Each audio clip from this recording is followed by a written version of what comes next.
Hello and welcome to Film with Family. I'm Austin. And I'm Zach. And we are two cousins who like to talk about horror movies that are about horror movies. And we are joined by our first separate family. We've got a duo, a brother and sister duo, my very good friend, Justin Fink, and his sister, Whitney Fink. Hello to the Finks. Hello. Hi, Finks. Love to have you on the pod. This is a whole new thing for us. Yeah. Bringing in another family. Yeah. Film with family, with friends' families. I wasn't about to be on Film with Family without my family. Yeah. Austin sent me the invite and I said, not without my family. As I said, today we are talking about the horror movie about horror movies, 1996, Wes Craven's Scream, the classic. Yes, finally getting some classic horror this month. Yes. When this episode comes out, we will be less than a week away from Halloween. So I hope everybody's getting in the mood. Do you guys have any Halloween plans yet? Well, I will be 400 weeks pregnant. Costume. Yeah, so I don't know. I'm considering getting like a yellow colored bodysuit and wearing a red crop top and being Winnie the Pooh, but I don't know where I will wear that until when I fall asleep. That's genius. Out in your apartment. Yeah. What about you, Justin? Do you have any Halloween plans? Well, I am the proud owner of a 1-month-old baby. Congratulations. Thank you. He tends to be pretty docile and sweet during the day, and then he gets really grunty at night. Joke that he's a gremlin. After midnight, you feed him, and then he turns into this grunty monster. So, dressing him up as Gizmo will be really fun, and then it'd be cool if Adri, my wife, and I found onesies to be like the evil gremlins. Oh my gosh. Or vice versa. That's genius. Yeah, Adri could go as the gremlin in drag. The evil gremlin in drag. Yeah, with the lipstick and the blonde wig. Yeah. Yeah, I'll be the flasher gremlin. Good choice. Yeah, Justin, you just had a baby, so congratulations. You got little Jonas in the world now. Jonas Fink, welcome to the world. Does he want to say anything for the pod, or is he asleep? Well, let's see. I'll give him his time to shine here. See him? Yeah, I see him. Oh, he's awake. He's up. What's He up, kind of baby? waved. Hi, Jonas. Could he give us a scream? You have any thoughts on the meta post analysis of Scream? Oh my gosh, he's so adorable. He's considering it. Yeah. Yeah. Well, not to sound trite, but You like being a dad? It's so far so good. I love it. Yeah. It's very true what they say. The sleep thing is a challenge. It's a shame that the most joyous time of a man's life has to be hampered by that. Sleep deprivation. Yeah, it'd be great if I could be fully awake to really enjoy this, but it's still good. Maybe that's part of the magic, is that you're kind of in a sleep deprived kind of in between conscious state.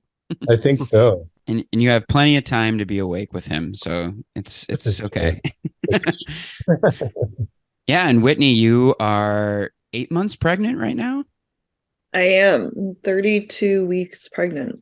Wow. So you're both having families of your own. This is kind of like Scream. This is layered in many ways. This is just like Scream. Yeah. We're a family, film with family. We're talking to a family who has their own family. It's amazing. And Jonas's favorite TV show is Family Guy. So Whoa. Yeah. You just blew my mind with that one. Amazing. So wait, which one of you is the older sibling? It is I. Okay, I see. For much of our life has shocked most people. Are there other siblings, or is it just you two? Oh, there are others. There Oh, are yeah. 5 more. 5 more Finks? Yeah, there's 7 of us. Yeah, but it's very complicated because Whitney and I are the only Finks. The rest are half siblings. I see. Yet all unified under one mother. So we all lived under the same roof. So run it down. Where are you guys in the line? Like how many brothers? How many sisters? Sure. So there's 2 brothers that are older than us, and then there's me, and then there's Whitney, and then we have 3 younger siblings. 2 are twins, and then the youngest is our sister Ava. I've met them all, but only recently. I met Ava in Sarasota. When was that? I think that was Christmas time. Yeah. That was actually very shortly after Jonas was conceived. We didn't even know he was with us. Trying to say that I had sex. Hey, cool, man. Yeah, Right on. that's what I like about telling people I have a son is that it confirms. Yeah, dude, that is so cool. I'm also curious about Austin and Justin, how your friendship, and if you guys remember when it began, how long you guys have been buddies. Oh boy. Oh yeah. Yeah. Remember every second of it. So miraculously, Justin and I were paired together as roommates at DePaul University our freshman year. So my first moments of going to college, walked in with my bags packed, ready to be an adult. And there was Justin asleep on our dorm room bed. And kind of shook him awake, and I was like, "Hi, I'm your roommate." You woke him up. He did. That's a bold move. I have a very bold move. I have a vivid memory of waking up, and Austin was standing there, and he was like kind of not in a creepy way, I have to say, in a very like inquisitive way. He was kind of like studying me, like, oh. Perhaps spiritually, it was us being like, oh, there you are. Kindred spirits we finally met in this lifetime. I've been waiting for you. What time of day was it? It would have been like the middle of the day, I think. I just took like an afternoon nap. First order of business, go right to sleep. That's right. College. Well. Yeah, I mean, I think my dad and my brother were there, so I think you immediately met both of them as well. Yeah. Actually, before then, we met over the phone. That's right. Because I sent you an infamous letter. That's right. That was, I don't know how it happened, but they gave me your information right before I graduated high school. And they were like, if you have your roommate's information, you should write them a letter. And then like you'll get extra credit or something if you like submit it to your English teacher or whatever. So I wrote this, like at that time I was very much like into like Jack Kerouac and like stream of consciousness prose writing. And so I like wrote Justin this like long-winded letter about like myself, and like included my phone number and stuff and sent it to him. And then I think not long after that, you gave me a call. Yeah. And we talked on the phone. And I just remember you being like, a couple things about me. I'm really tall. I hope that isn't weird. And he's like, you're like, I don't play basketball, so don't even ask. You're like, but I do like music. You're like, I kind of like this band Mars Volta. I don't know if you know them. And I was like, dude, I love Mars Volta. Like I was like in a prog rock band at that time who they were like very influenced by Mars Volta. it was kind of immediately we were like, okay, we got a lot in common.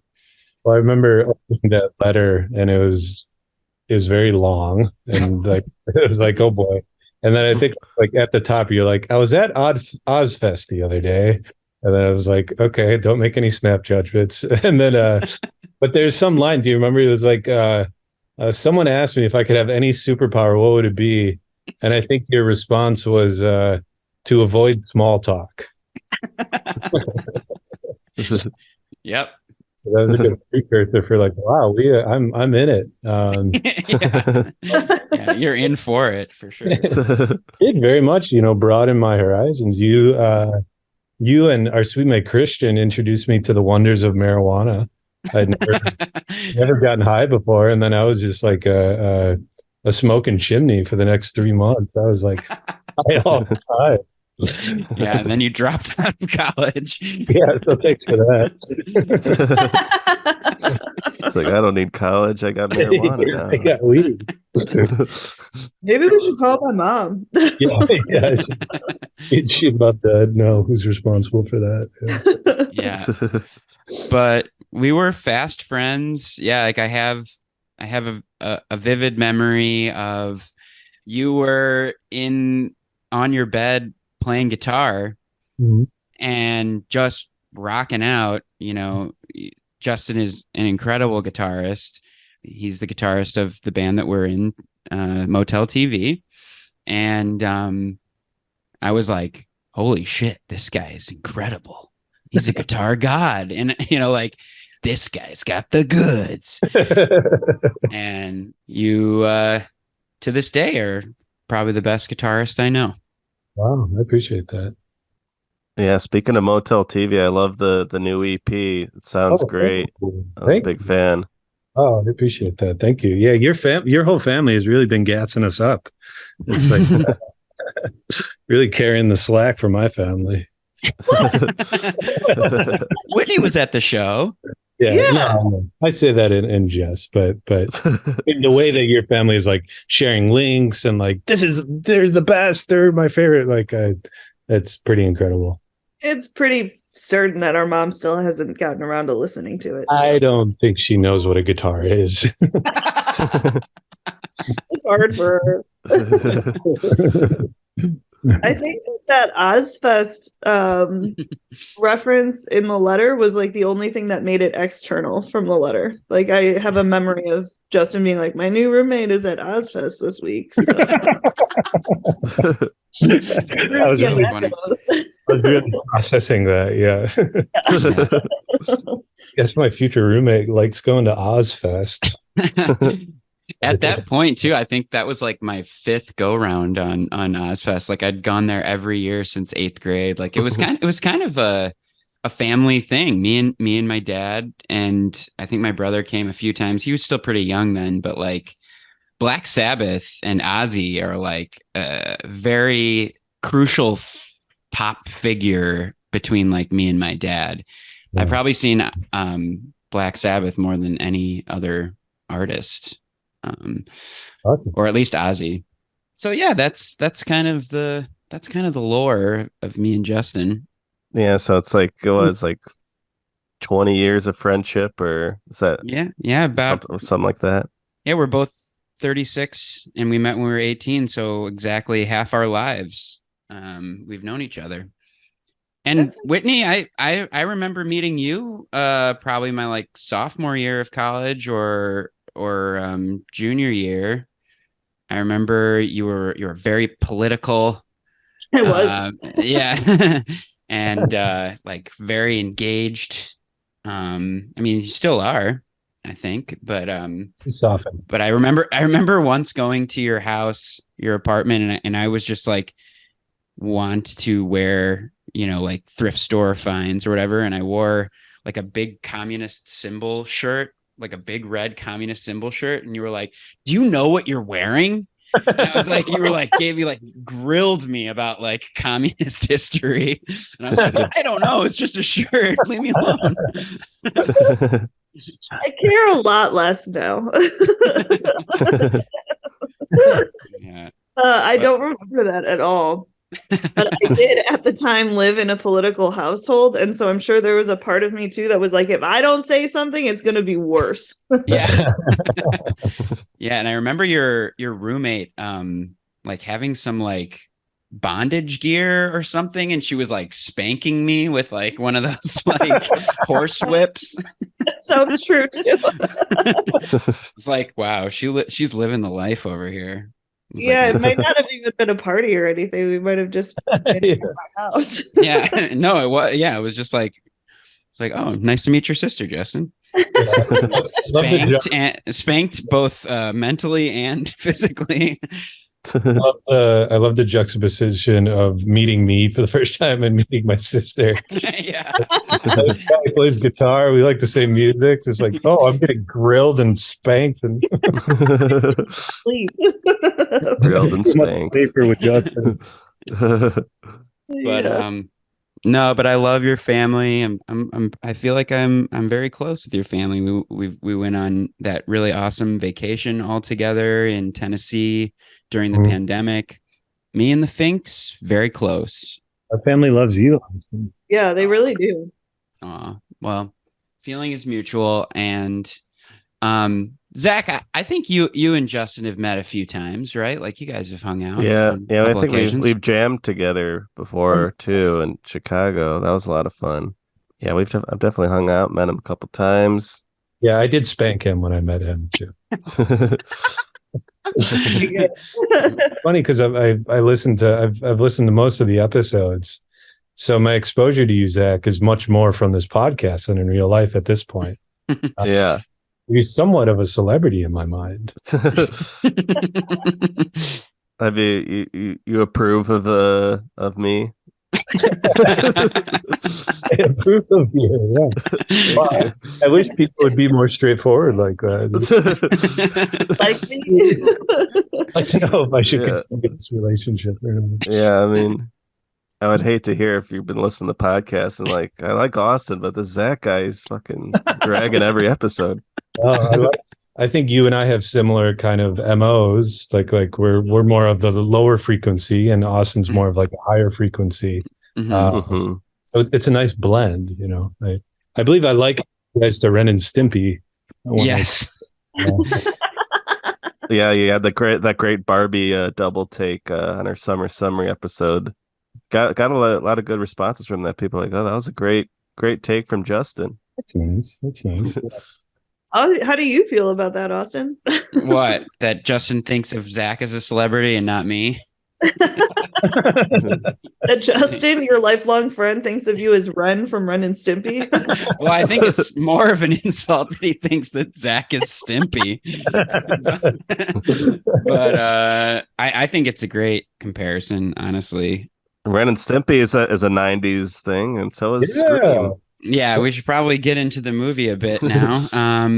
So yeah, Justin, I know that this is one of your favorite movies of all time, not just favorite horror, but you know, I think that you actually kind of brought me into the horror world a little bit more and like a more deeper intellectual level. Like, again, going back to our dorm room life, I remember some of the first things that we did together were watch some horror movies. We watched The Wicker Man, the original Wicker Man, and The Hills Have Eyes, which is Wes Craven, an early Wes Craven movie. That one was kind of goofy.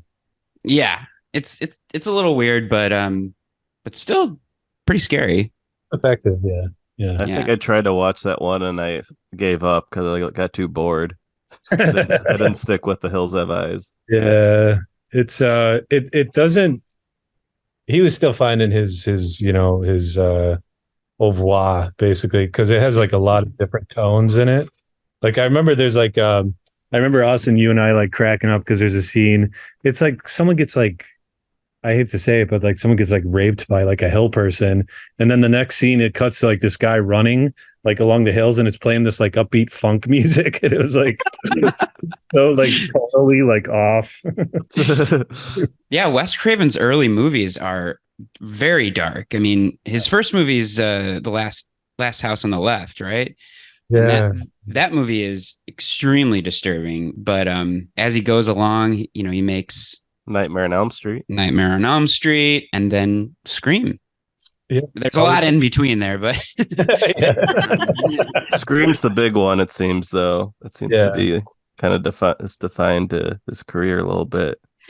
True. I know that you chose this movie, Justin, and you insisted that Whitney be on this one with you because of the stories that you have of your first time watching it. So I would love it if you guys could talk about that first time watching the movie and how you guys experienced it together. Well, I am so curious, Whitney, what you remember. Yeah. So I was 7. Whoa. As early. It was the summer that the aforementioned twins were born. And that was kind of like when our monitoring as children stopped. We're good. It was pretty much at that moment. And we had a babysitter. Justin wanted to watch Scream for his birthday party, I think. Is that right? Well, or did the movie happen first? My memory is that the movie happened first, and then I fell in love, and then I introduced my friends to it. Yeah. So we had a babysitter who was willing to show it to us. And I was like, but it looks scary. And she was like, it's not scary. We'll watch it in the daytime. I remember watching it with her in the daytime and being like, you're right. It's not scary. It's and then my memory is that you, in fact, did show it to your friends. And then after that, nobody from the neighborhood was allowed to come to our house anymore. Wow. My 9th birthday party. Yeah. I insisted we all watch it. And then Adam McGovern, I'm going to name him on this podcast, snitched to his mom. And then his mom told all the other moms. So our house was like the only, I don't know if the only, but it was like the only like kind of like, I hate this term broken home because it's so like derogatory. Unconventional. Yeah. We just had a very different arrangements in terms of, our house. And we got a lot of like side eyes and judgments from, the more cookie cutter wasps in the neighborhood. Because of that, Whitney and I were kind of seen as, I guess I should speak for myself, but I was seen as a bad kid, which is like, so because when I see photos and videos of me, it's just like, I was just like a little goober. Yeah, you're like the sweetest person I know. But it is like always been an interesting contrast with you that you love horror so much because you're just like this like very gentle, like soft-hearted guy. I have some reflections on that. We'll get to that later. Okay, cool. Yeah. But yeah, I remember. So I was somewhere. I don't know if I was at like a camp or something, because I think it was you and our cousin Colin and Holly. I think it was just the three of you who watched it for the first time, because I remember coming home and you and Colin being like, holy shit, like 9/11 just happened. Just kind of that same like gravity of like, there's a movie that exists in this world called Scream and you need to see it. And I remember watching it and having that feeling like, holy shit, like my world is forever changed. It really did change me. For the better. Yeah. So I was 7. I was going into 3rd grade. Justin, you would have been going into 5th grade. Right. And Colin would have been going into 4th grade. So these are small children that are very excited now about this scary movie with sex and dead people. The funny thing is, I don't know if it was true for you, Whitney, but for me, my whole life kind of growing up, I was always into spooky stuff. Like, my dad was big into Andrew Lloyd Webber, so I was really into Phantom of the Opera at like 5 years old. I actually went to see it at like 5 or 6. One of my first movies was Batman Returns, as well. Nice. Nightmare Before Christmas, right? These were all like precursors for this horror movement.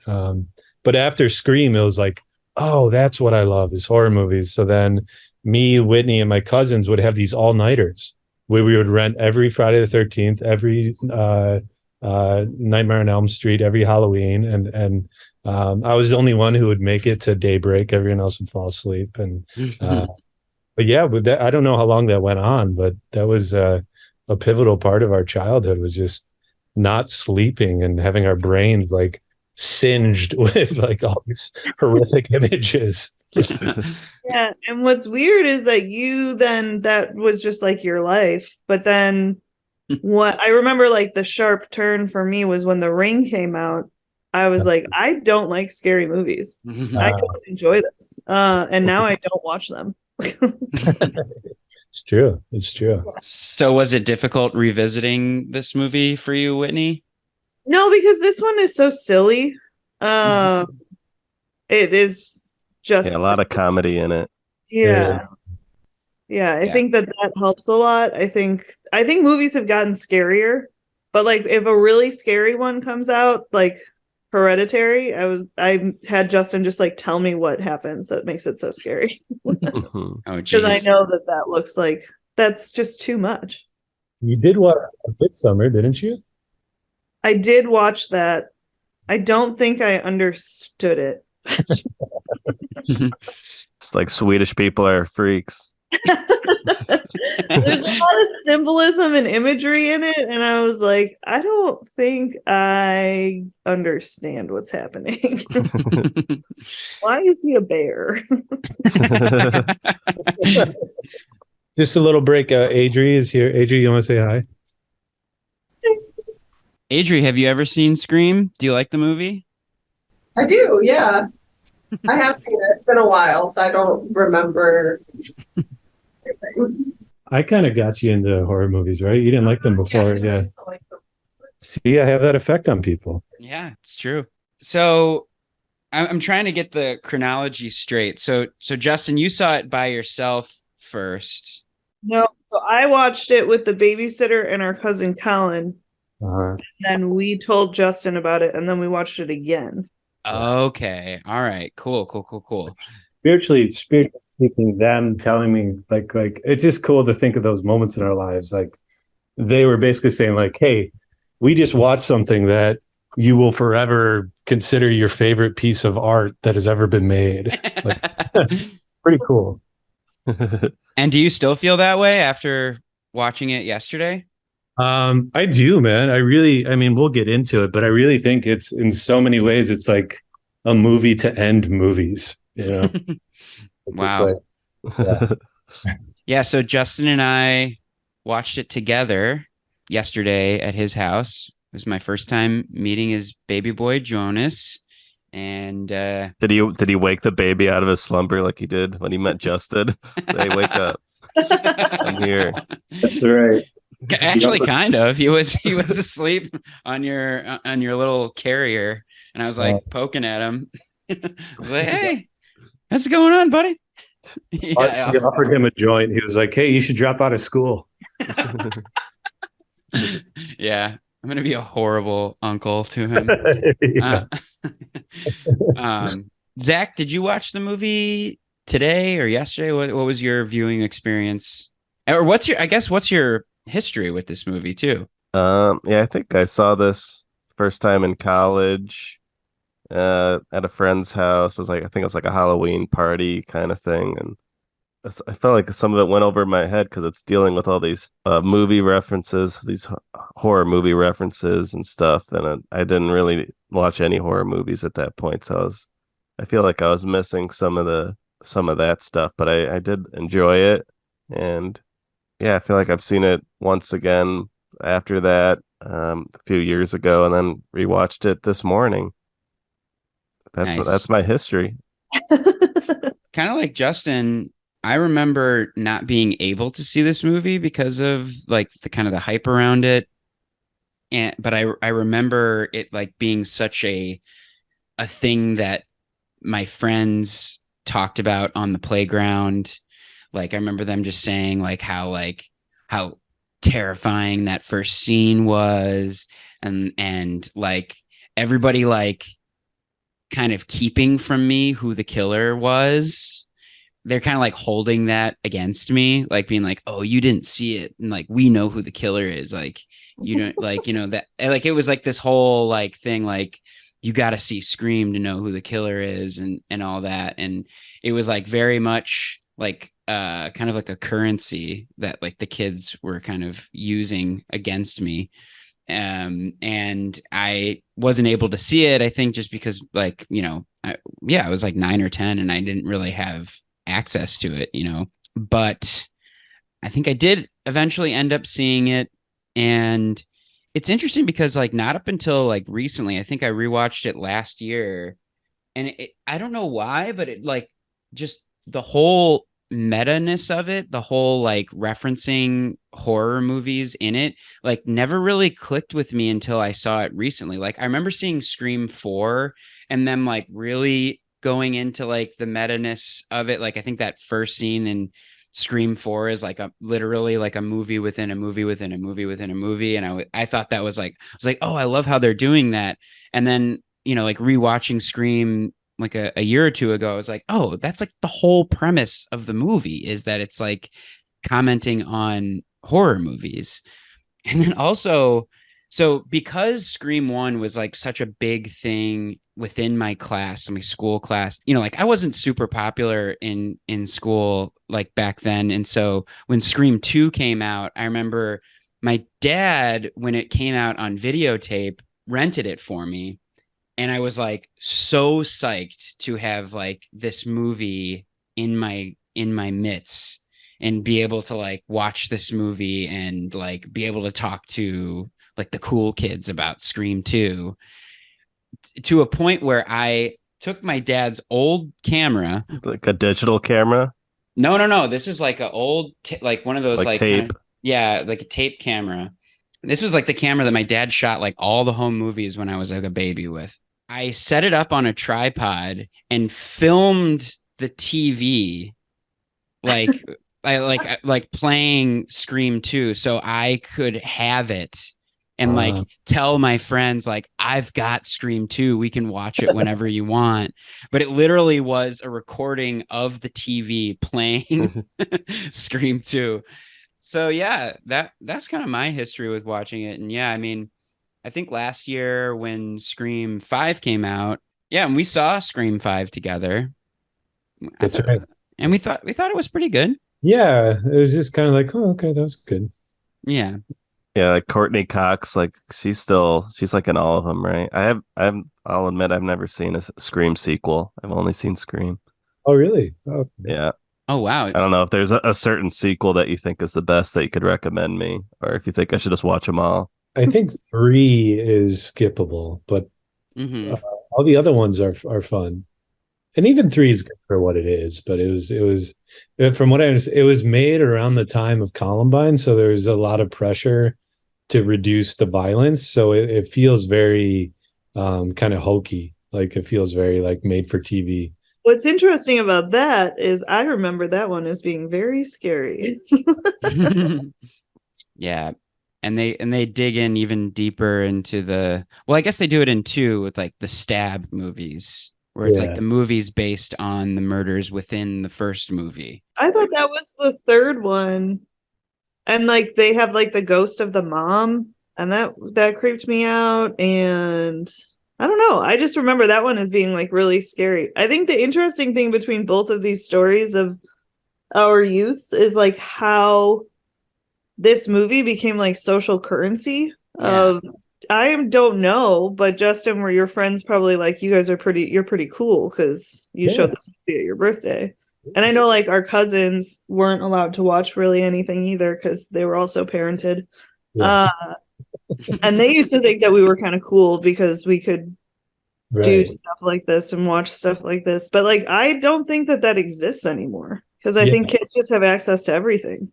Right. Totally. But yeah, we should dig into the real movie here, because we're just kind of talking some pre-context, but we should talk about what goes on in the movie Scream. Let's do it. Hello. Hello. Who is this? You tell me your name, I'll tell you mine. I don't think so. What's that noise? Popcorn. You're making popcorn? Well, I'm getting ready to watch a video. Really? What? Oh, just some scary movie. You like scary movies? Uh-huh. You never told me your name. Why do you want to know my name? I want to know who I'm looking at. Someone is playing a deadly game. It all began with a scream over 911. Someone who's seen one too many scary movies. Now he's taken his love of fear Hello? Hello, Sydney. one step too far. Do you like scary movies? So this movie opens with one of the greatest cold opens probably ever. Drew Barrymore. Yeah, with Drew Barrymore, a 21-year-old Drew Barrymore kicks off this film. And I think the movie was advertised like she was the lead of this film. Yeah, I heard that she was originally cast as Sydney, the main character, but then Drew Barrymore decided she would rather play just this beginning scene because she thought it'd be cool to like, because she was like Drew Barrymore's hot shit at this time. So she's like, I think it'll be cooler if I just kind of die in the first scene, which Wes Craven was not excited about because he really loved the idea of working with Drew Barrymore. And that's like kind of what sold him on making the movie. So I thought that was interesting. It was like Drew Barrymore's idea to like, actually, I want to just be killed off in the first scene. But it's very much a nod to like Psycho, Janet Leigh being killed off, you know, early on in the movie. I mean, this movie is filled with Easter eggs. Like I was doing research today and it's just like there are just pages and pages and pages of little nods to other horror films. But one of the cool things that I thought that Wes Craven did in the beginning was, you know, Drew Barrymore was about to watch a horror movie when she gets the call from Ghostface. And on the TV, it's just a blue screen, which is like back in the day when you'd, you know, get ready to fire up a VHS tape. That was kind of like the screen that you would see is just like a blue screen. Or Super Nintendo if you were going to fire up your. Yeah. But Wes Craven did that intentionally because he wanted it to be like the movie's starting.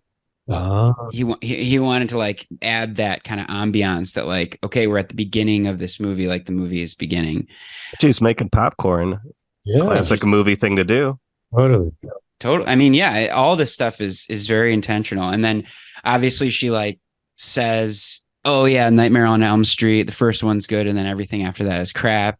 And Wes Craven made those movies, so you know there's all kinds of stuff like that. And you know, she starts off by talking about her favorite scary movie is Halloween.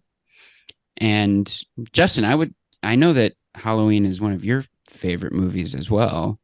Yeah. Oh, yeah. Would you say that you like Halloween more or less than Scream? I just can't. I almost like in my mind, I see them as siblings in a strange way. You know, it's like they're just I literally I would be pain. It would be Sophie's choice to actually rank one over the other. You guys are really asking the tough questions on this. Yeah. What the hell? I didn't sign up for this.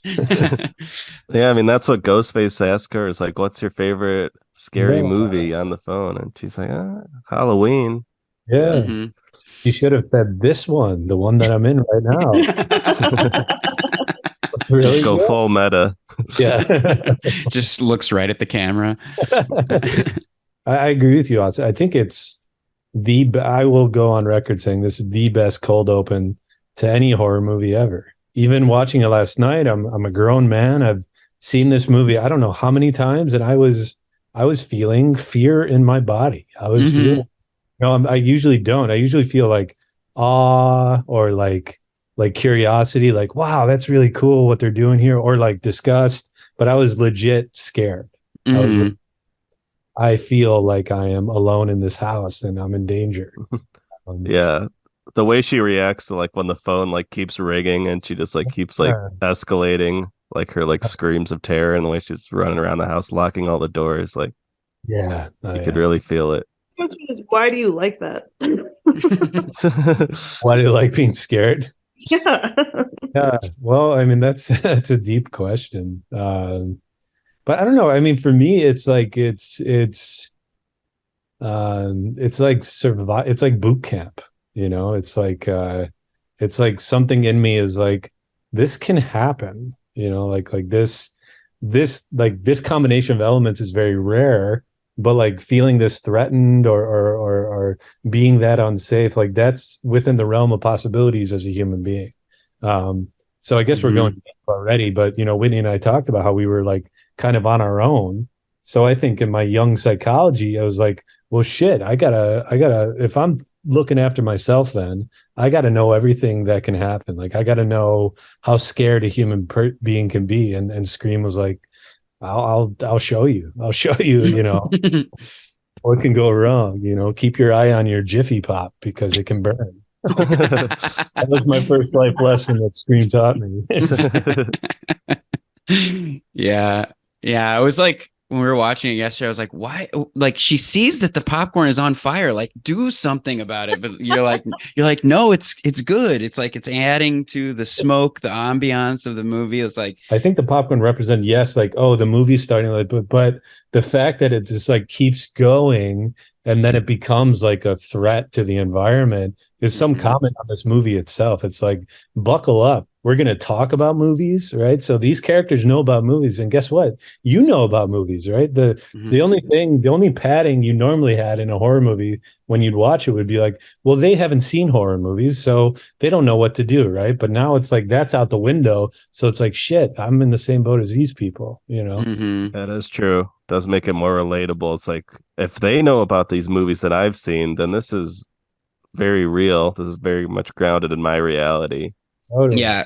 Skipping ahead just a little bit, when Ghostface first calls Sydney, and she says like, oh, I don't really like horror movies. It's just like some bimbo who like goes up the stairs instead of running out the door. She ends up doing that. She ends up like running up the stairs instead of out the door. So it's like even though she knows and has this like criticism of horror movies, it's like she ends up doing the thing that like she criticizes. Yeah. But she makes it through though. She does, yeah. She manages to have sex and not die. Breaks a rule. It's true. It's true. I mean, like, I feel like we could just do an episode just on the first 12 minutes of this movie. It's like its own short film that like in itself would just be like a great horror film. The thing that gets me about the opening is that, again, the way it's just like the popcorn is still burning, like should have ended, right? Is that usually in horror movies, you don't see parents reacting to what happened to their kid, right? Usually that whole element is taken out of it, right? And so like that is another extra like, holy shit, this is real. Like when I was watching it last night, it was like, it's like the music, it's like very it just has this gothic feel, like this Greek tragedy, and she's on the phone with her daughter, and it's just like, oh my, like especially older right now as a parent myself, is just like, that is horrifying. That is like next level gut wrenching stuff, right? But that's like, for me, that's a big thing with this movie is this theme of tragedy.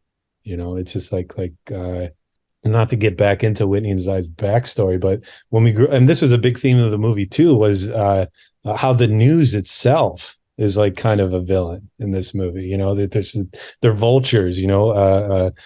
Courtney Cox's character is like a very scrupulous character, right? Who potentially puts people in dangerous. But when Whitney and I were growing up, our mother was really into like 2020 and Dateline and tabloids, and like we were always exposed to just the shit that goes wrong in the world, right? So again, like, why would I want to watch this? In some way, it's like some form of like, yeah, like some controlled, safe way to experience the tragic parts of life, To me, I don't know if you guys get that too, but I just get this sense of like, just like a less of a horror movie and more of a tragedy, Yeah, especially with like Sydney's background with her mother dying and that being like kind of so recent in her life, like just like brutally like raped and murdered. I mean, like it's pretty awful.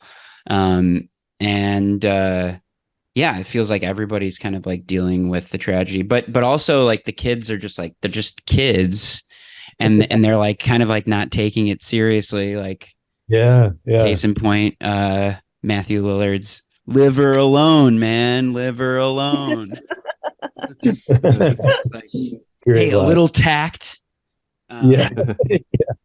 Yeah, watching it yesterday with you too, I definitely was like kind of like looking at it through your eyes, like as a father now, like, like God, like how horrifying for like a parent to walk in on their child, like, and then, yeah, like her trying to call 911 and then like hearing her daughter's like last breaths, like over the phone, like just so terrifying. And then her like seeing her parents and trying to like scream after her mom and dad, and like she can't because her like lung is punctured or something, you know. So it's like it's like oh my God, that is just like so horrifying. This is like a theme for Wes Craven in a lot of his movies, is the terror of being a teenager, basically.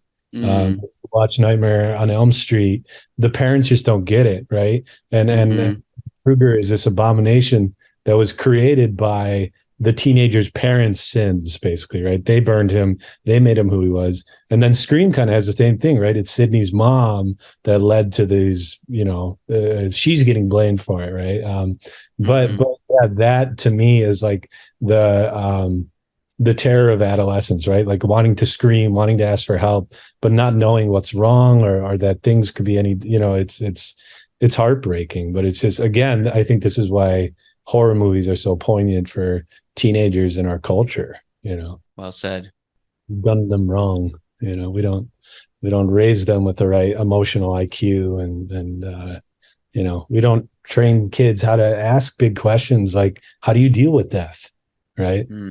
Well, that was kind of one of my big takeaways, is how terrible of a friend Tatum is throughout her film.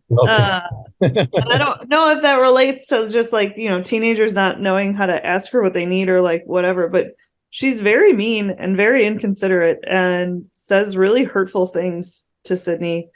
In addition to the like leaving her in her house 2 hours past when she said she was going to be there, or she like made comments about how there's rumors about her mom being a loose woman around town.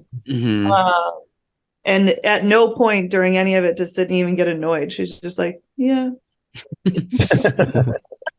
Or like when Billy says to her, she's like, your mom died a year ago. Like, get over it. Get over it. Yeah. Time moves on. Yeah, that's a big threat, is that she doesn't really, she's like too traumatized to like have sex with Billy or something. Well, I was interested in like how that aged over time, because watching it now, it's like, this is fucking disgusting. The like him pressuring her to have sex, and then her finally just like being like, no, I'm normal, I'm cool, we can totally do it. At the time, like in the beginning scene when he's pressuring her, did that read as like, yeah, that's how teenage boys are? Or did that read as like, this guy's creepy? It felt pretty creepy watching it today. I think both. I mean, I get the sense that Kevin Williamson, the writer, was like a big part of this movie is about like toxic masculinity, big time, right? Like Ghostface is a total incel, right? He's been rejected, and now he needs to punish, you know, the feminine, basically, you know. So I think that's being commented on even in that scene. I think at the time it was like more accepted, but I think this movie was like kind of saying like, isn't that fucked up? You know, I get that sense that it was, because it could have totally been played differently, you know, where it would have been shown like Cindy, you know, should have, or, you know, Billy was in his right, but, you know, yeah, he comes off as a total psycho. Yeah, I did feel personally attacked as a movie nerd. This movie's really going after white guys who love horror movies, who love movies too much. Yeah, they're the villains. Yeah, People who love movies and love their family are the worst. And I love how like everybody just automatically assumes that Ghostface is Randy. Who's like the movie nerd. Like when he first calls Drew Barrymore, is like, "Is this Randy?" And it's like Randy, like come on, like stop doing all this. Like, yeah. But Billy is a big movie nerd too. Because I mean, Yeah. like, and like his first introduction scene, he's like talking about like NC-17 and rated R, and like he's just like kind of views things in a movie lens as well. So that's like. So you kind of suspicious of him right from the get-go. Yeah. One of my favorite lines in the movie is when Billy says, "It's all a movie. It's all one great big movie, but you can't pick your genre." Hey. This movie being a commentary on horror movies, I think is really pretty brilliant. Like you said, Justin, like, because it definitely like it uses the rules of horror films, but because everybody is aware of that, it subverts the rules. Right. That's the terror of it too, because it's like, I think for a lot of us, like with our anxieties and the uncertainty of life, we Here cling. comes Dr. Fink. That's right. Justin's a psychiatrist, everybody. But like with all that, that's rules we live by, right? Just like, as long as I do this, I'll be safe, right? And in this movie, they know the rules, and it doesn't matter. They're still not safe, right? And that's just as you're saying, it's that extra dimension of like, and again, this broader theme of death, tragedy. It doesn't care who's playing by the rules or not. It'll strike any of us. That includes the three of you. Jeez, a threat. At any moment. Yeah. A threat from Dr. Fink. Yeah. Dr. Ghostface over here. I'm a great doctor. Yeah. Father Death, which that was something that both of us clocked on this rewatch, was that the costume is actually called Father Death. Yeah. And I was like, I you always think of him as Ghostface, but he's actually not even referred to as Ghostface until the garage scene where Tatum gets killed, and she's like, "Oh, please, Mr. Ghostface, like I want to be in the sequel." Yeah. That's the first time he's even referred to as Ghostface. Totally. I was looking up like all this history of that mask. Apparently, that mask is based on the Pink Floyd The Wall cover. Okay. Like I always thought it was the painting, the Scream. Mm-hmm. And also the mask was originally called like Peanut Eyes or something like that, like Peanut Face or something like that. It's less scary. Yeah. Oh no, it's Peanut Face. And Bob Weinstein, the other horrifying thing about this movie is that the Weinstein brothers were the producers of this movie.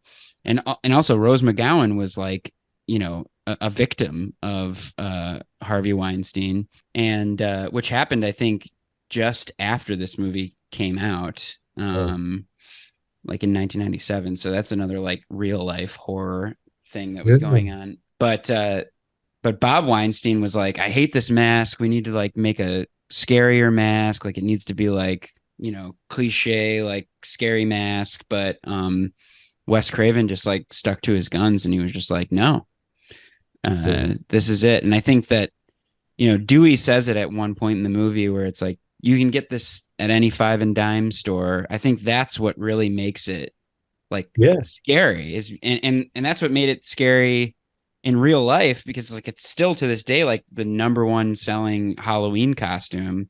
Totally. And like you can see Ghostface just as he is in the movie, like everywhere on Halloween. And it is like kind of scary. It's just like, oh, maybe that guy's a murderer. Yeah. Well, that's the thing about this movie that makes it so good as well. We've said all this stuff, but as well, it's like a great mystery. It's like a fun whodunit, right? It's everyone's a suspect. They have all these musical cues that makes everyone seem suspicious. And but it's that idea of just like, you think of like Freddy Krueger, Michael Myers, Jason Voorhees. It's just like not, those are singular characters. They are who they are. They're undeniable, right? But anyone could be Ghostface, right? Anyone can put on this mask and do what Ghostface does, right? And that's, again, that dark spot of humanity that this movie talks about, Yeah, even just watching this morning, I like forgot who the murderers were, so I was like trapped back in the mystery, even though I've seen this movie 2 times before. I remembered that there was multiple people being Ghostface, but I didn't remember who the multiple people were. So I was like, even though I've seen it before, I was still like trying to figure it out. So it is a great mystery. And like the voice changing aspect of it too, like anybody can sound like this with this like little voice modulator. Totally. Yeah. Wes Craven does such a great job of like constantly making you think like, oh, it totally could be him, or it could be him. Like, cause like Dewey, like when they open the door, Dewey's got like the mask up. And so it's like, oh, he was holding the mask, could be him. Or like even the sergeant, like during that whole scene where they're like, he's smoking a cigarette and Dewey's like eating the ice cream.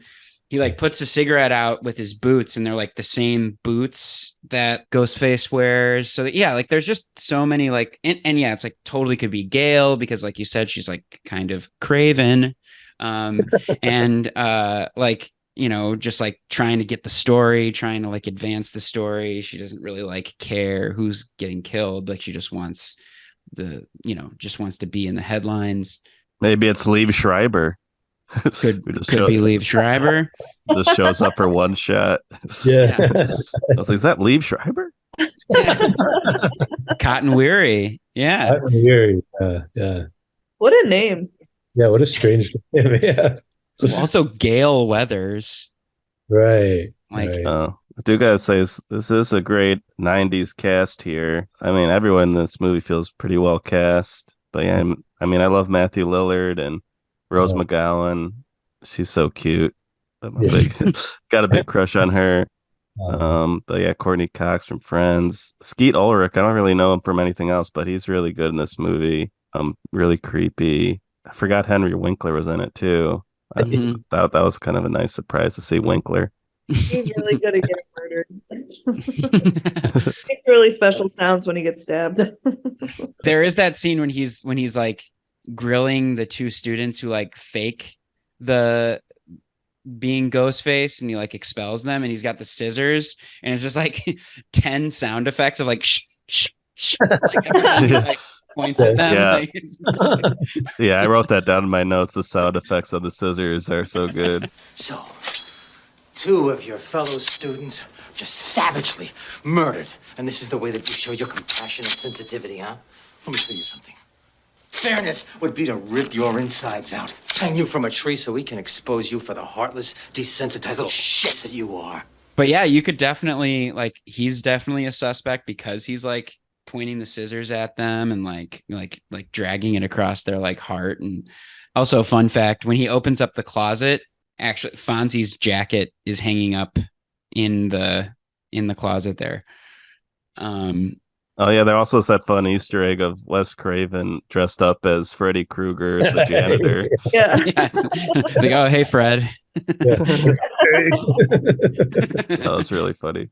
Yeah, I didn't realize until this watch that that's actually Wes Craven. I will say, as an assistant principal, I don't threaten kids with scissors when they're in. Well, maybe you should. I just want to put that out there. Those are some massive scissors too. Like he could really. Those are like the shears from that movie Us, kind of. They're intense. I just, when he gets stabbed, though, he loudly goes, "Ow, ow, ow, ow!" He says, "Ow." Well, it hurts. He's stabbed. Yeah, I don't think that people say "ow" though when they get stabbed. Owie. So, back to the cast. Another great thing about this movie is that everything is very hip to the times, right? Everything, like the cast is incredible, the dialogue is great, nothing feels forced, it feels authentic, even though this is 24, 25-year-olds, right? But it's like the feeling of the movie is fresh, the music is great, everything is of its time, yet somehow this isn't true for the second one, but somehow for me it's timeless. It's like it exists like in eternity, basically. Like it's not dated, to me at least. I don't get the sense of, oh, look at these people in the 90s. Even I feel that way about Clueless too, and it came around the same time. Just like so steeped in fashion and style, but like has such a heart and like authenticity to it that it like transcends the aesthetic of the times, which I think few movies really pull that off, you know. Yeah, the most dated moment to me is when it's like, what were you doing with a cellular phone? Yeah. So yeah, I guess cell phones existed, but yeah, it seems like it was more rare to have a cell phone back in '96. But I guess it makes the movie possible. It's like this movie could only happen at this time where the cell phones are rare, but they're around, which makes Ghostface murders possible. Or when she's instant messaging 911. Yeah, I was wondering about. I was like, what is that system that she's got? Like, that's not a thing. Obviously, like phones are a very big part of this, like the cordless phone, you know, and that I think that was like, because I just remember as a kid just being on my cordless phone with my friends like all the time, and so it's like that as like a character in this movie are just like cordless phones and like being like kind of threatened and terrorized by this killer like through the phone is I don't know, it's just like such a cool use of, you know, like a common household object.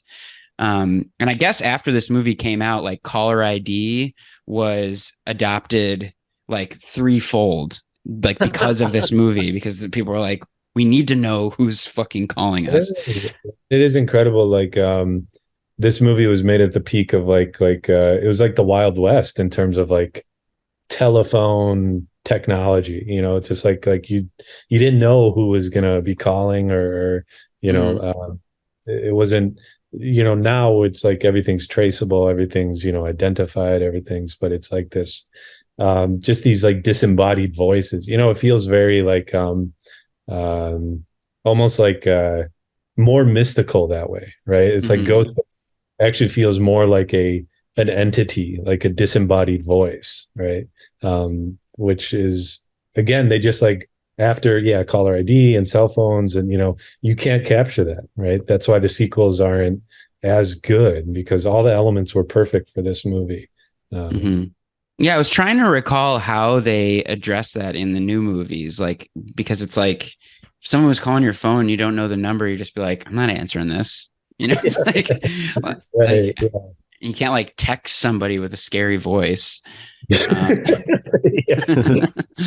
in parentheses, read this in a menacing way. You can do those text effects where like,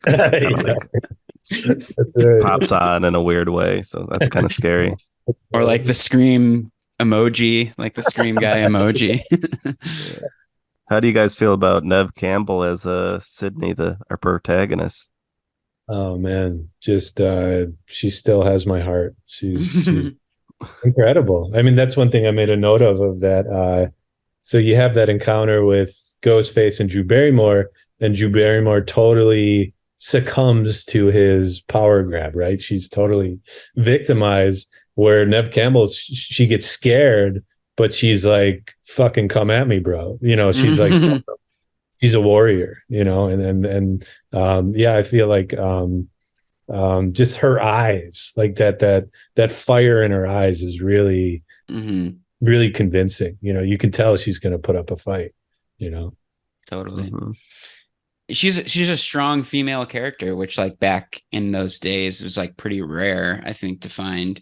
I mean, I think it's like her and Jamie Lee Curtis are like the two, you know, like strongest like female, you know, leads, at least in a horror movie. And then like all the guys are kind of like doofuses. Like Dewey is like, you know, supposed to be like the symbol of authority, but he's like the idiot, you know. It's like he's the dumb cop, which is kind of funny because we just reviewed The Wailing, and like the protagonist in that is also like a dumb cop. And so I think it's like an effective like character trait in a horror movie is like, you know, like the guy who's supposed to be solving everything, like actually has like no control over what's going on. Right. Yeah, Matthew Lillard, he's the most doofusy guy. I love him, but he's like ridiculous in this movie. He's just really over the top and like spitting, and I don't know. So he's like sticking his tongue out. Yeah. Oh yeah, he has that one bit where he like laughs in the movie store, then like sticks his tongue out as like a little flourish on his laugh. Love him. That movie store scene is one of my favorites. I mean, if I die and have my consciousness uploaded to some place, I want to be there. It's just like I don't know. The second it came on, I just had this huge dopamine rush of just like, God, first of all, the video store, I mean, I miss that. I'm going to cry just thinking about it. It's like thinking about Blockbuster. Yeah, exactly.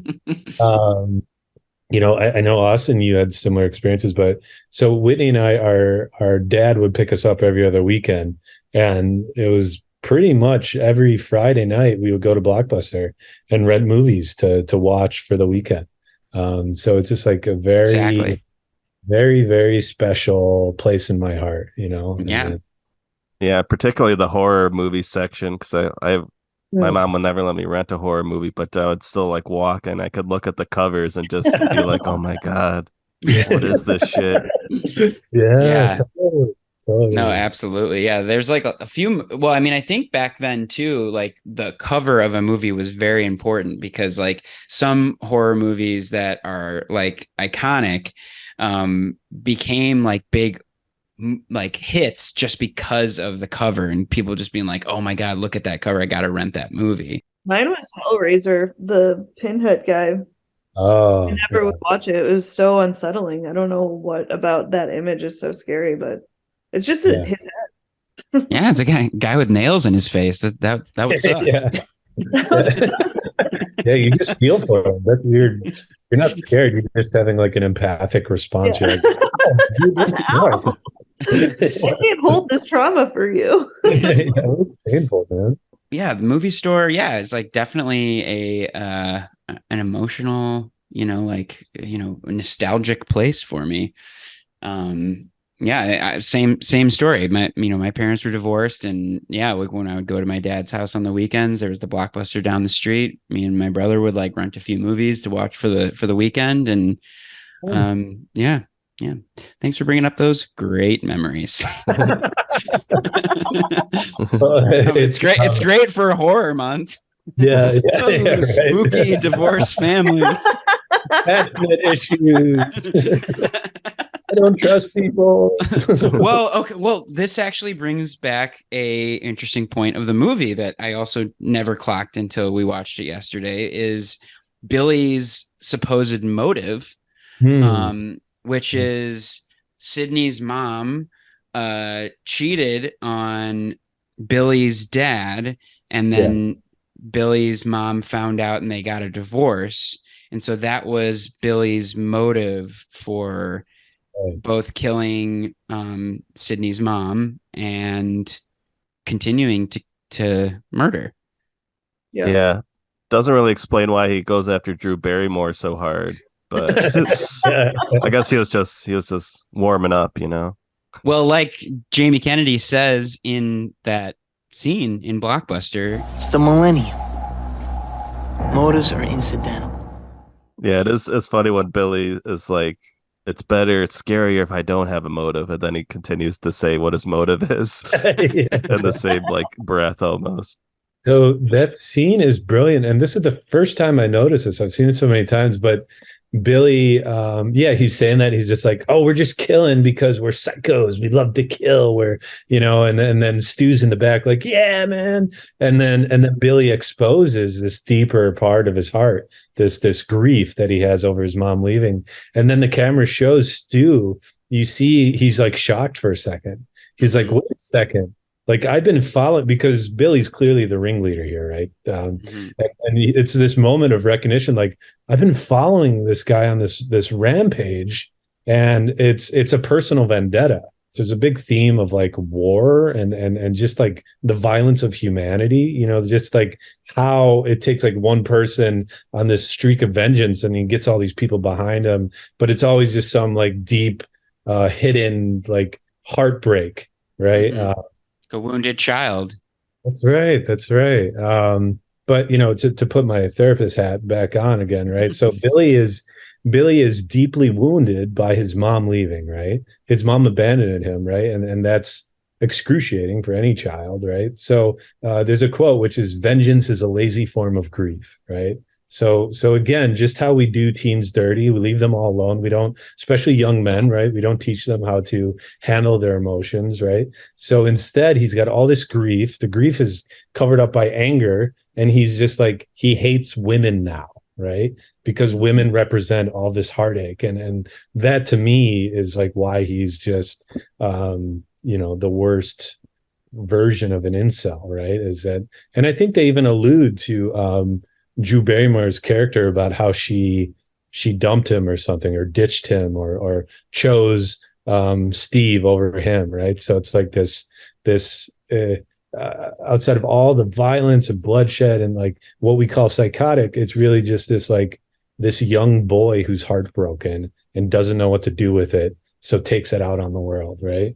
And we see it now, and that's what's poignant about this movie, is that this is what happens, right? This is how these young men in our culture need way better guidance, you know.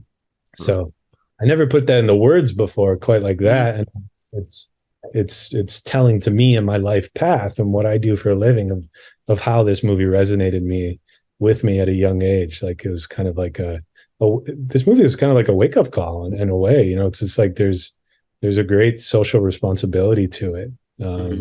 So don't be Billy, boys. Don't be Stu either. Yes, because they asked Stu what his motive is. He's like, peer pressure. I'm just too sensitive.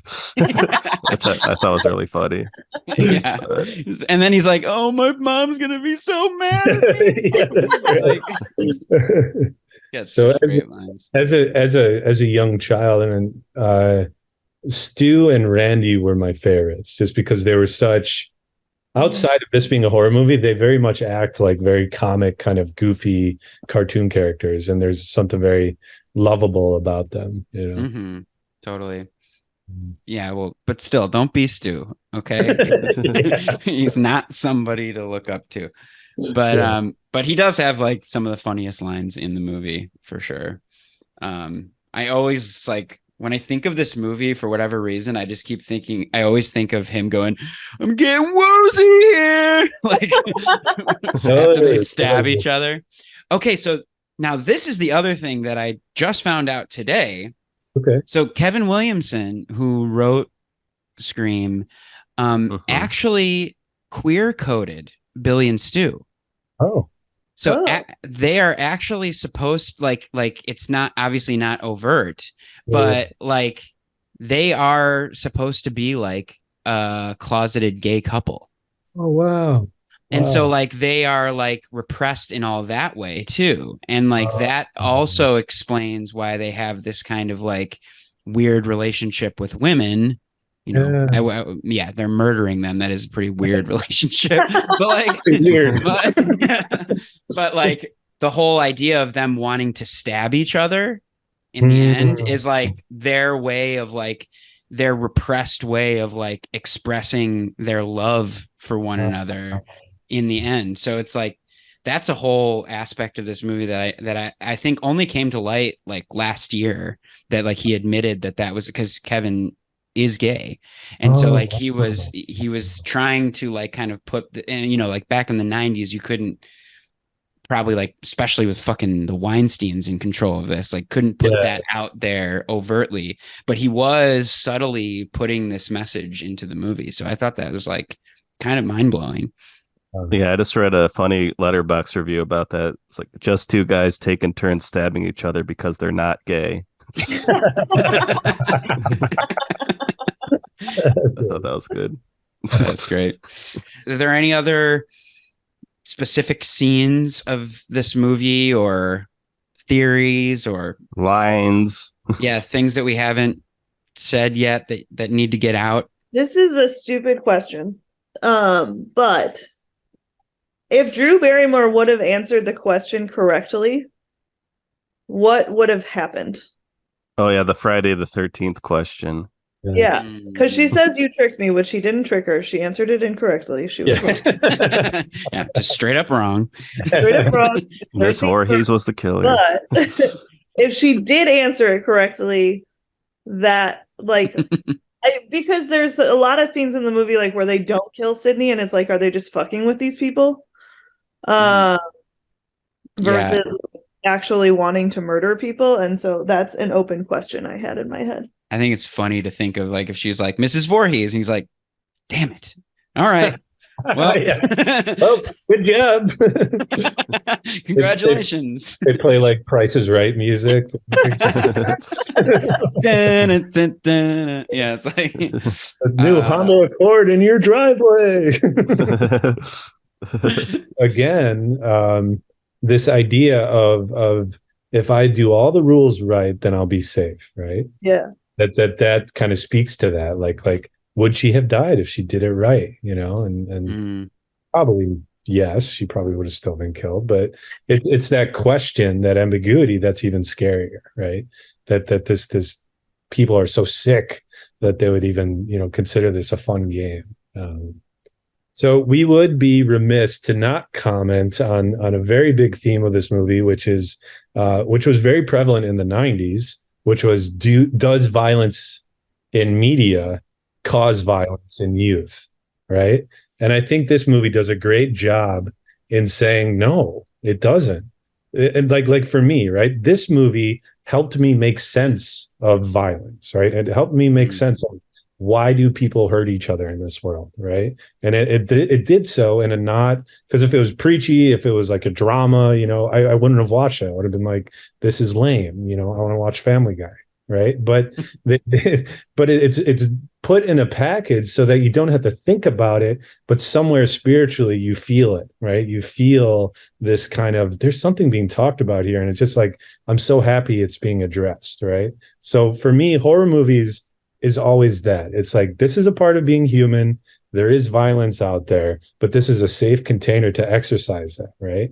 And then the movie even goes further, which is brilliant, to say, actually, it's the news. It's like the media coverage that terrifies people, that freaks people out, that stigmatizes, you know, the wrong sources, right? That pervades the culture with this sense of helplessness and fear. That's way more dangerous, right? Than, you know, a violent game. Or, you know, I'm a therapist and I work with kids, and I'm going on record, I do not believe that violent media is really that harmful, right? It needs to be coupled with, you know, guidance and someone to talk to them. Just like what's that all about? You know, what, you know, let's address the hard questions of life, right? If you don't have that in your life, movies do that for you, basically, right? Yeah. And that all came to a head, you know, a few years later after Columbine, when, you know, it came out that, you know, the two killers were heavily influenced by like the Matrix. Right. And the fact that they, well, I guess, listened to a lot of Marilyn Manson, who Rose McGowan dated. Whoa. And they were like a killer duo. And I guess like didn't you read the book about the Columbine killers? Oh yeah. Really good. Yeah. And it was kind of like a Billy and Stu like relationship, where it was like there was like the ringleader and then the guy that was just kind of following along. So, I mean, you can see why like parents were like freaking out about media, but it's not that. It's that we have a culture of guns. We have a culture of like everybody owns guns and worships guns, that like these kids were able to even get the guns and be able to carry out these like immature fantasies. It's not because of these movies. It's because they had very little parenting. They had no guidance. They were troubled kids, and they had access to guns. So you're not going to blame it on fucking Wes Craven. You know, it's like, it's insane. Yeah. Billy has the line. It's like horror or like movies don't make killers, but they just make them more creative or something like that. Well, this conversation has been very cathartic for me because of that question. You posed it, Austin. You said it a few times, like how is this sweet, loving, gentle man? Why does he love horror movies, right? And I think there's been a part of my psyche for a long time that says, like, maybe there's just something wrong with me. Maybe there's like some darkness in me that's wicked or whatever, right? And that's cultural, right? That's like the narrative where it's just like, no, it's just that these movies help me understand things that are really hard to understand, right? About being a human being. So it's I don't know, it's very compassionate. So all you horror hounds out there, most people I know who love horror movies are very sweet people, right? So there's something to be said about how it's because you care about people that you but are interested in watching them go through these tough situations, like getting killed and stuff, because it's just so incomprehensible otherwise to know what's going on in the world. Conversely, the psychopaths I know in my life love You Got Mail. Specifically, You've Got Mail. The FBI has like one little criteria for who gets on their list. Yeah. Yeah, no, so well said. I guess, Whitney, like, what's the female perspective on that? Well, for the horror part of it, I know more women that like scary movies than men, like in my life. So I don't know that it's like a particularly masculine thing. And it is probably the same thing as Justin's talking about, of like, it's scary to be a woman. And so it's safer to just like watch horrible things happen than be worried about horrible things happening all the time. It's like, oh, this So true. is happening. I am a person, like, I was just scared all the time growing up. I just don't want it anymore. I'm good. Yeah. Like, I live alone. Like, I don't need to worry about, like, we were raised to be like pretty fearless. Like, my mom is not, like, for somebody who, it's like, she's very contradictory, because whenever we tell her a story, she's like, she thinks of the most conspiratorial possible way that the thing happened. Like, 5 people were cheating on each other and somebody poisoned somebody. Like, literally, my mom believes that people in our lives have been poisoned by other people. And so, like, on that side, there's that. But on the other side, like, she doesn't lock doors. She doesn't, like, she just, like, keeps her money out. Like, she's not a scared person. And so I think, like, that also contributes to Justin's thing of, like, sometimes that's overwhelming, of like, what are the rules here? What are we afraid of? And so I think, I think it makes sense that some people have that experience. I don't like to put myself, like, I don't like super spicy food. I don't like feeling really scared. To me, it feels like the same thing. It's like, I get the sensation of like, ooh, but when it goes past a certain point, it's like, this isn't even fun. This movie, I think, is like pretty, aside from like the female friendship aspect of it, that like, I think they get that really wrong.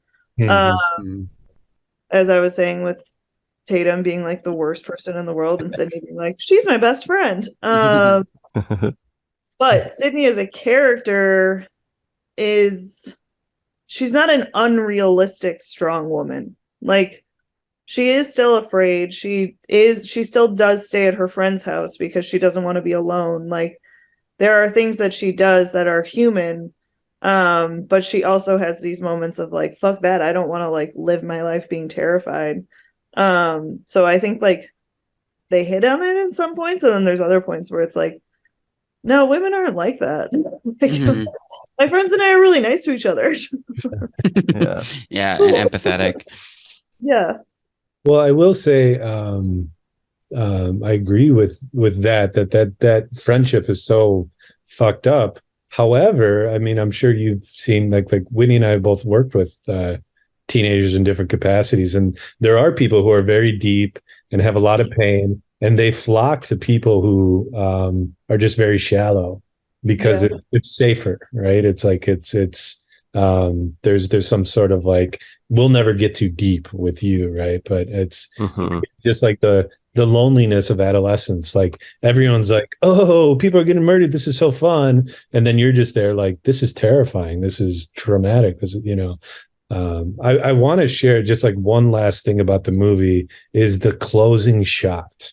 The closing shot to me is like one of the most spiritual things I've ever experienced in art, because so first of all, the movie is brilliant because it's leading up to just that house. Everything that happens in that house, right, is just like, it's all about this night at the house with the party and Ghostface and the killings. And we didn't even talk about the reporter, how funny that guy is, right? Or the cameraman, right? Kevin with the awesome top story jacket, which I want so bad. But you get this sense of that night being somehow endless. It's just like I wrote in my notes, infinite night. That's what came to me. It's just like this super long, grueling, awful, super violent. People are stabbing each other on purpose. It's like nonsensical. And then the movie's ending and Gail's reporting, and then it's a crane shot, and it moves over to the countryside where the sun is rising. And to me, and I think even as a kid, again, just like you don't think it, but you feel it. You get this sense of like, even though that was an awful night, the sun is going to rise again, right? Like the tomorrow will always come, basically. So there's to me, there's some strange message of amidst all this violence, life moves on, right? The sun's always going to rise the next day. And that, I love that song. That's actually Moby that's playing, which, I don't love Moby, but I love that song. It's called First Cool Hive. It's a good tune.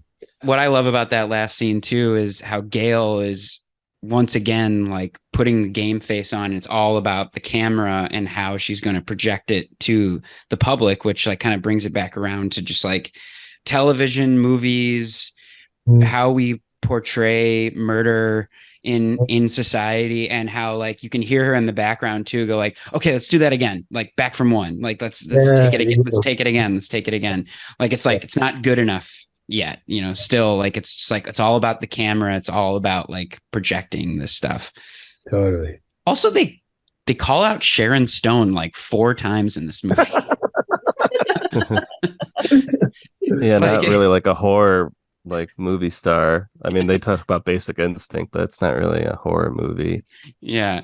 Should we do final thoughts or what? Sure, what do you think? Sure. I feel like you've probably talked the least, Zach. So why don't you tell us what we've forgotten here? Well, I really like Tatum's death scene. I think it's the most creative kill of the movie. Just her like trying to escape through the doggy door, then the garage door being lifted and her being crushed. I think that deserves a shout out. There's a great little bit there. There's a little fun fact I picked up on that. Courtney Cox and David Arquette met on this movie and they fell in love and got married. Yeah, that's cute, but they're divorced now. But they did find love in this movie. Yeah, the chemistry is very obvious between them in this. You can really tell they're digging each other. And I also love the bit when Jamie Kennedy is watching Halloween by himself and he's like, behind you, Jamie, and then Ghostface is right behind Jamie Kennedy. It's a great meta moment because literally someone's behind Jamie right now and he's saying it. I think that's really funny. Yeah. But yeah, I guess to sum up my thoughts, I like this movie. It's not one of my favorite horror movies just because I feel like it isn't that scary. I think the scary stuff's in the first scene with Drew Barrymore. Like that's a true horror scene. And then the rest of the movie just feels a little bit more fun and doesn't really scare me as much. But I think there's some interesting themes that we've been talking about this episode that does make me appreciate it a little bit more.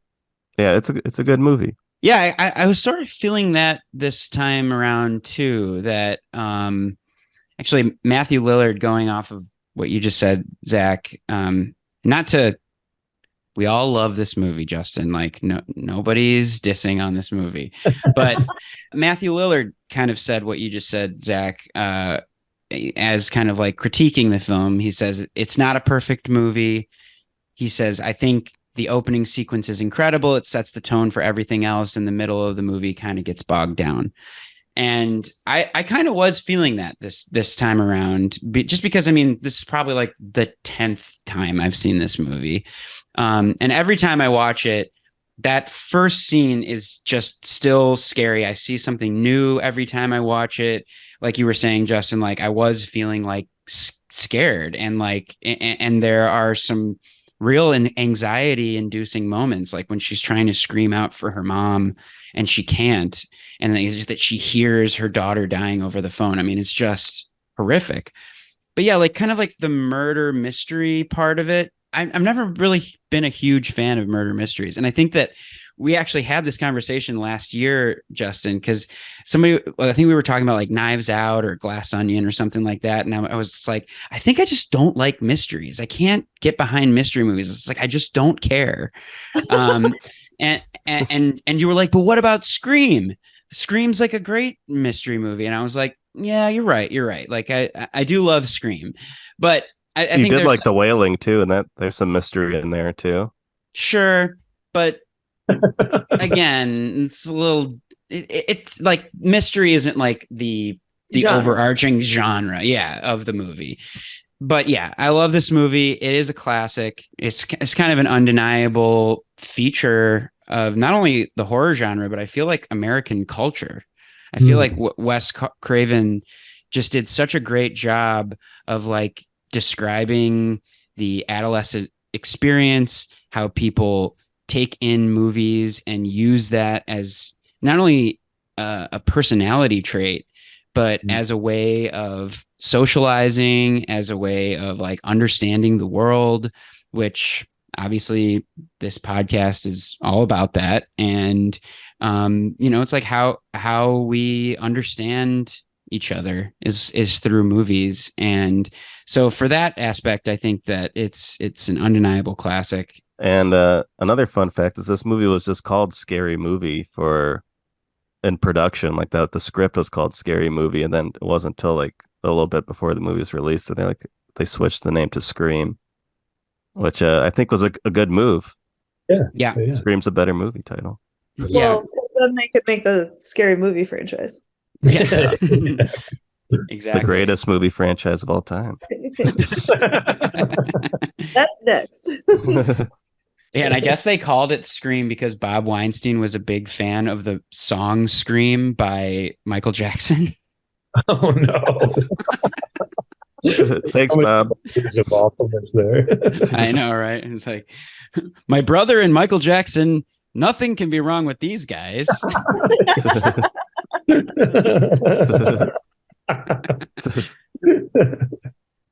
But yeah, Justin, Whitney, you guys got final thoughts? Or I think I just learned a lot in this. I don't watch movies the way you guys watch movies. I watch movies to be distracted and feel things. I don't really think about choices that people made that were making them. So most of the things you shared, I was like, I've never thought about that in my entire life. And so I think it does, like in the same way that Zach was saying, it makes me appreciate the movie more.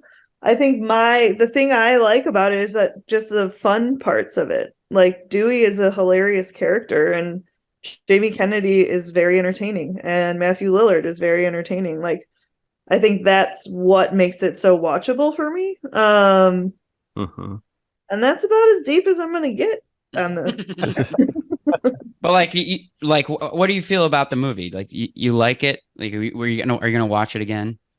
I'm probably not going to watch it again, but I enjoyed watching it. Like, the act of watching it was enjoyable. I wasn't like looking at my phone and like, oh God. Yeah. It holds your attention. It's fun. It's scary. It's got all the stuff. Yeah, and I think they actually avoided an NC-17 rating on this movie because Wes Craven convinced the MPAA that it was a comedy, and they were like, "Oh, okay, well then it can be R-rated." Never mind. It's cool. Dr. Fink. Yeah. Well, I mean, I think it's a pretty good movie. Not much to say about it. No, I'll try to put it all into summation, but about me, I love movies. I love family. But I love the human experience. If you can't tell, I'm a deep contemplator of what it means to be human. And how can you find beauty in places in this life experience that feel very less than beautiful, right?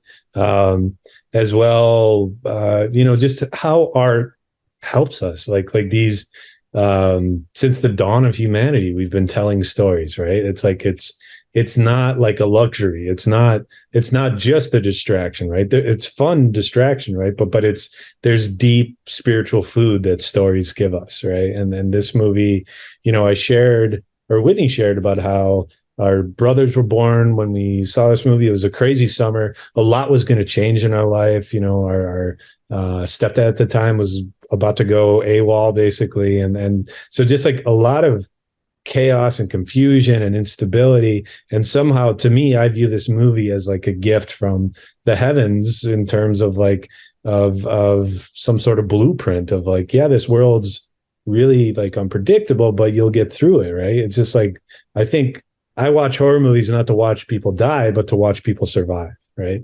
To get that sense of we are very, very strong, capable beings, right? And yeah, this movie, I mean, for me, aesthetically, it's very pleasing.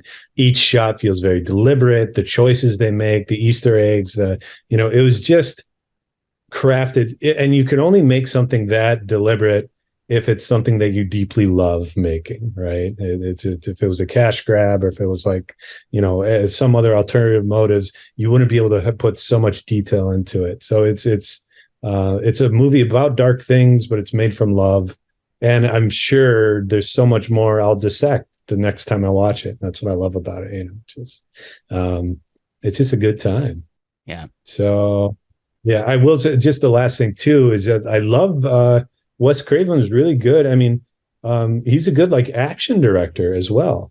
Like there's a lot of like cat and mouse kind of chase scenes, the scene in the station wagon with the Ghostface at the keys, running through the van, there's the 30-second delay on that little camera. It's just like all these super fun, just like kind of fun house adventure, Goonies kind of style, like in this darker, it's just, there's a lot going on, Yeah, especially in that like last 40 minutes, like that whole night is like a 40-minute plus sequence, but he's juggling all these plates and it all like it works. Totally. It's not easy to do. Totally. So good. And yeah, I'm just happy that movie exists. I'm happy all of you exist. And this podcast exists. And we're happy our listeners exist too. And we'd like to thank our listeners for listening to this podcast. If you want to subscribe to our podcast and rate it, feel free to do that. You can also follow us on social media at Film with Family. We got YouTube and Instagram, and we're now on Facebook. Yeah, and if you'd like to send us an email, you can do so at filmwithfamilypodcast@gmail.com. What's your favorite scary movie? I think maybe we've asked that before. Yeah, it's okay. Ask it again. We can say it in the voice. Yeah. And if you want a real scare, you can follow us on Letterboxd. Zachary Zweifler and Austin C. Pruett are our handles. See what we're watching on your phone. We love the scary movies. And we love the scary family. And the family of our friends. And we love the Finks. I love you guys. Finks with family. Films with Fink. Fink with family. Thank you guys so much for coming on. Yeah, I had a great time. It was fun. Yeah. Super. Thank you. And you guys are a part of the family now. So welcome. Oh, cool. Hell yeah. That's an added perk of going on this podcast. You're part of the family. So do with that what you will. Yeah. Does it come with obligations? Yeah. We'll see you at Thanksgiving.